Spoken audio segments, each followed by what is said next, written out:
Hey guys, what's up and welcome to a new Tesla update video. Today, as usual, let's go over the market, Tesla, and see what happened, what we can expect for tomorrow being the final day of the week, of course. And maybe even into next week, which is going to be the final full week of August, because the week after that is like a half week of August. And then, of course, we enter September. So either way, if you enjoy, don't forget to hit that like button, ladies and gentlemen. But let's just jump right into it. Tesla ending the day down at $708.61. Which is about a 0.37% decline. Now, pretty flat stuff overall, right? Nothing too wild on Tesla today. You know, a pretty boring day in all honesty.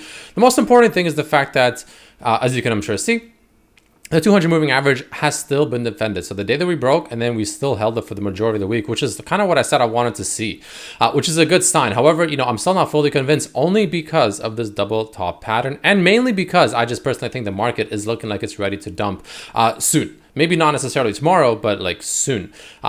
And, you know, again, if SPY falls, if QQQ falls, if the VIX finally finds its bounce here, which I think it will, you know, that is going to negatively affect Tesla, right? As it is, of course, just the market in general, right? So that's kind of my issue at the moment, where it's very good that we're holding the 200 moving average. Don't get me wrong.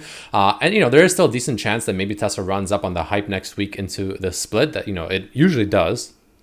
But like, even if it does, I still think we're going to sell off regardless after that. You know, that's just kind of what the charts are telling me. Obviously, I could be very wrong. Again, it's not financial advice. Make your own decisions, do your own research. But so pretty much, you know, for the past couple of days or so, we've been trading inside this, like, arguably a bull flag, right? As you can see, boom, boom, right? But unfortunately, today we did break down to the south side. The SPY was actually trading in a somewhat similar fashion, but the SPY actually broke to the upside, which is interesting. So a little bit of a divergence there you can see between SPY and Tesla, where the SPY looks very short-term bullish, while Tesla looks very short-term bearish. So we'll see what happens with that and how that, you know, can potentially affect Tesla, and, you know, what that actually means for tomorrow. Again, tomorrow is Friday. I'm usually more bearish than bullish on Fridays. You know, people taking profits to the weekend, especially, you know, traders, day traders, etc. So that's something to consider. It's also OPEX, I believe. So, you know, tomorrow and Monday could be very interesting days, because that's usually where the options start filling, and especially Monday. So, you know, it can really, like, it can be pretty wild to see how the market can move, maybe even Monday, of course, too, right? So based on, you know, how the options, of course, will be filling. So that's going to be pretty wild to see and interesting to see. And I think that can dictate quite a bit. So at the moment, I'm personally not doing a whole lot myself, mainly because, again, Tesla is just trading straight sideways. Like, it's, I mean, even the SPY, for the most part, is just pretty much sideways, right? There's not that much going on. It's just literal sideways action, which is good for the put I sold. You know, I did change it to an 885, by the way, like I think on either Wednesday or Tuesday, I can't remember, which ate into my profit a little bit, but I made it a little bit safer just in case. I think it was this day right here, which is the 17th of August, which was yesterday. Because, you know, I want it to be a little bit safer, but, you know, it does reduce my profit very slightly, which, you know, it is what it is. So I am holding that, which is good for my put that I sold. If we're just going sideways, that means it's just essentially just, you know, theta slowly destroying it, which I'm okay with. But, you know, in terms of actually trading it, I did do a small day trade with shares yesterday.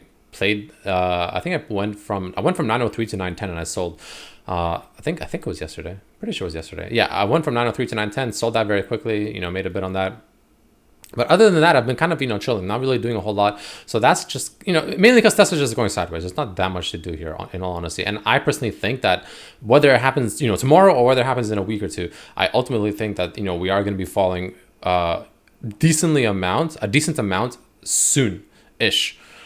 Which is why I'm not willing to make any big bets at the moment, mainly because, again, I don't want to, you know, potentially backhold something up here, because I do think that, you know, we are going to ultimately fall from this level southwards, of course, right? So that's kind of what I'm seeing. But take a quick look at the overall market, overall Tesla movements with the moving averages. As you can see, the EMA still well above that. The 50, let's see that again. The white line on the Bollinger Band, still not touching that. I still want to touch that. I do think we will, but, you know, I definitely want to get to that at some point. We're not, unfortunately, but, you know, the second I still believe we lose, in this case, because it's taking longer, if we ever lose like between 980 to 890, or sorry, 900 to 890, that could be pretty bad for Tesla as well. So keep that in mind, guys. That's, you know, something to consider as well. But regardless, you know, we are still above the 50 moving average. You can see is well below us. I do think we're going to come back and retest it. I really would be surprised if we don't at some point, you know, maybe in September. Other than that, of course, the 200, we're above that, and we're well above both of these bad boys. Actually, today we just at the close fell below the 5-day moving average, which is a very slight sign of weakness, but I wouldn't put too much weight on it just yet. Mainly because we're still above, you know, the majority of everything else, which is a bullish thing, of course. But again, just structure-wise, and the fact that we have a double top, which I personally think is a very strong pattern to, you know, double top or double bottom, right? We've had double bottoms before that were bullish. You know, for instance, you can argue this right here was double bottom, and we talked about this being a double bottom back when this was happening still, right? This is essentially a double bottom, and look what happened not too long after that, right? We went up, made a higher low, and then we just pretty much rallied from there. And now we're essentially doing the flip version of that, the bearish version of that, where now we have a double top, and then, you know, potentially we fall back down maybe to this blue line. So like, this is the move that I personally wouldn't be surprised to see at some point from here, whether it's at this level, whether we go back up to 940 again, whatever. The point is, somewhere from this level, I expect ultimately that we probably will make a fall down, probably bounce off this blue line a little bit, maybe something like this, and then probably make our way down to the 50 moving average at least.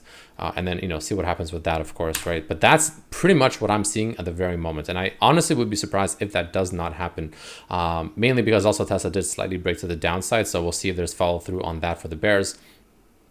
But yeah, that's kind of what I'm seeing at the moment, ladies and gentlemen. You know, overall, just, you know, pretty boring sideways action for the most of the for the majority of the week. I mean, again, literally the only thing that's keeping me, you know, even considering a bullish alternative, at least for the short term, is the fact that the stock split is happening, I believe, on Thursday.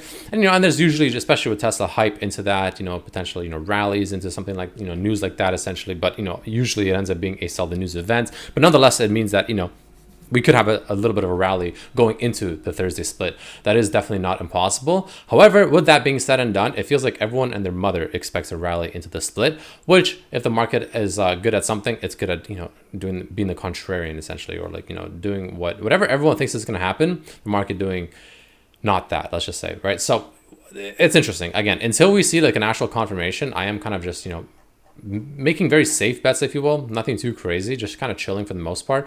And until we either break 940 and hold, or we start breaking below, like at this point, honestly, even 900, anything below 900 is already getting a little bit sussy, and anything below like 890 is getting like extra sussy, right? So that's kind of what I'm waiting on. Until something like one of these two levels give, we're just going to be going sideways until something finally happens, and it will. And the thing that's interesting, keep in mind, guys, is the more we have this consolidation going sideways and doing nothing, the harder, or not the harder, but like the more aggressive the move will be when it does happen, whether it's to the upside or to the downside. That is something else to keep in mind. Yeah, so that's kind of what I'm seeing. Ladies and gentlemen, let me know what you think, excuse me, down below. But the SPY looks like it might actually want to get a bit of a rally, potentially maybe like also form a double top here at this like 431-ish level. So potentially might get a rally up to like 431, 432 on the SPY, maybe. We'll see what happens with that. But the fact that the SPY did break out to the north side from this little, you know, pennant, if you will, that it was in, while Tesla broke it down to the south side potentially. You know, we need to see tomorrow, especially on a Friday, of all days of Friday, I think that'll be interesting to see if there's any follow through for, you know, the SPY and Tesla here. So yeah, that's kind of what I'm seeing, guys. Let me know what you think down below, but I'll see you guys tomorrow. Peace.